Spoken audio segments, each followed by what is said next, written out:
देखो बाबू, आज हम तुम लोग को जो बताने जा रहे हैं वो श्रेणी क्रम समूहन है। ये श्रेणी क्रम समूहन क्या है? प्रतिरोध का।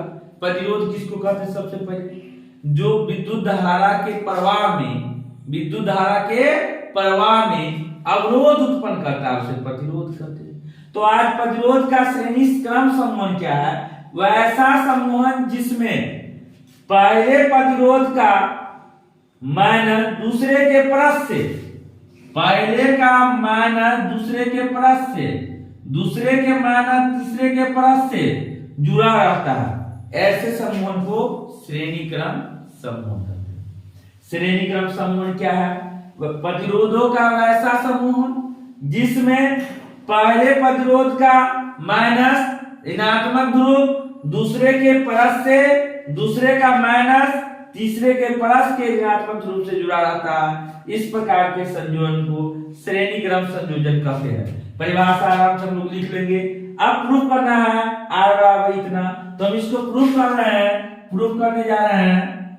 परिभाषा लिखना होगा तो परिभाषा लिख लेंगे, आप लोग सीख गए।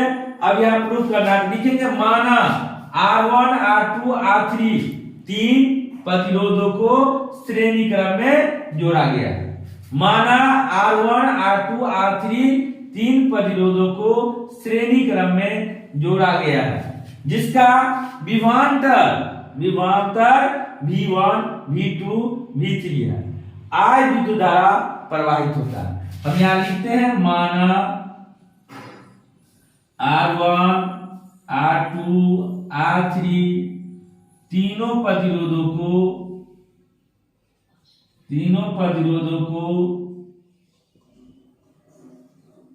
को श्रेणी क्रम में जोड़ा गया है।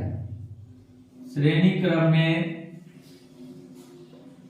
क्रम में जोड़ा गया है, जिसका विभवांतर V1 V2 V3 है। I विद्युत धारा प्रवाहित होती है, I विद्युत धारा प्रवाहित होती है। हम जानते हैं ओम के नियम से, हम जानते हैं, क्या जानते हो तुम लोग? हम जानते हैं ओम के नियम से, ओम के नियम से। अब देखो बाबू, ओम का नियम से, ओम के नियम भी VBI क्वेश्चन है, ओम का नियम भी पढ़ना है घर पे। ओम के नियम से, ओम के नियम होता है V बराबर IR। तब पहला के लिए V1 बराबर IR1 इक्वेशन फर्स्ट, V2 बराबर IR2 इक्वेशन 2, V3 बराबर IR3 इक्वेशन 3। पहला के लिए V1 बराबर IR1, दूसरा के लिए V2 IR2, V2 बराबर IR2, तीसरा के लिए V3 बराबर IR3। तीनों को जोड़ देते हैं, 1 प्लस 2 प्लस 3, तीनों को जोड़ते हैं, V1 plus V2 plus V3। तीनों में से I को कॉमन लेते हैं, R1 plus R2 plus R3 equation 4। आप क्या करते हैं? तीनों प्रतिरोध को हटाकर, तीनों प्रतिरोधों को हटाकर उसके समतुल एक बड़ा प्रतिरोध लगा देते हैं। तीनों प्रतिरोध को हटाकर उसके समतुल एक बड़ा प्रतिरोध लगाते हैं। तीनों प्रतिरोध को हटाकर उसके समतुल एक बड़ा प्रतिरोध लगा देते हैं, जिसका विभवांतर V हो जाता है और विद्युत धारा I प्रवाहित होती है। तो हम यहां लिखेंगे तीनों प्रतिरोधों को हटाकर, तीनों प्रतिरोधों के बराबर एक प्रतिरोध लगाते हैं, एक प्रतिरोध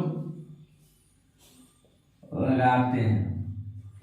एक प्रतिरोध लगा दिए तो क्या हो जाएगा? V बराबर IR इक्वेशन 5। और ये जो V था, V1 V2 V3, ये तीनों मिलकर क्या हो गया? V। तो हम लिख सकते हैं V बराबर V1 plus V2 plus V3। अब 4 और 5 से 4 और 5 ये और का चिन्ह है, तो हम ऐसे लिखेंगे, यहां नहीं समझ में आएगा तो लिखेंगे 4 और 5 से, 4 और 5 से दोनों तरफ देखिए, यहाँ v है और इतना बराबर v है, तो दोनों बराबर हो गया, इधर का बराबर i r बराबर हो जाएगा i into r1 plus r2 plus r3।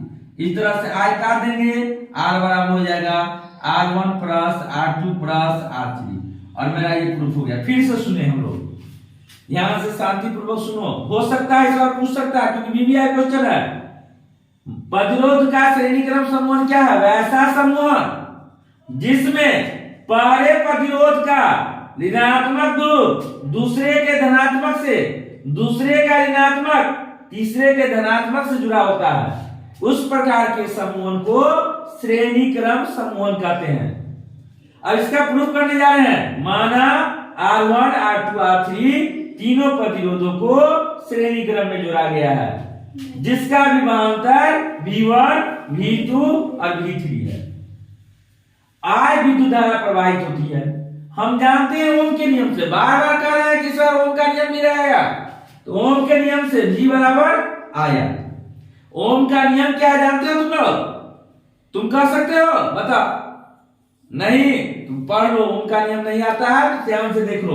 ओम का नियम होता है V बराबर आया, तो V1 बराबर I R1, V2 बराबर I R2, V3 बराबर I R3, तीनों को जोड़ दिए तो इतना आ गया।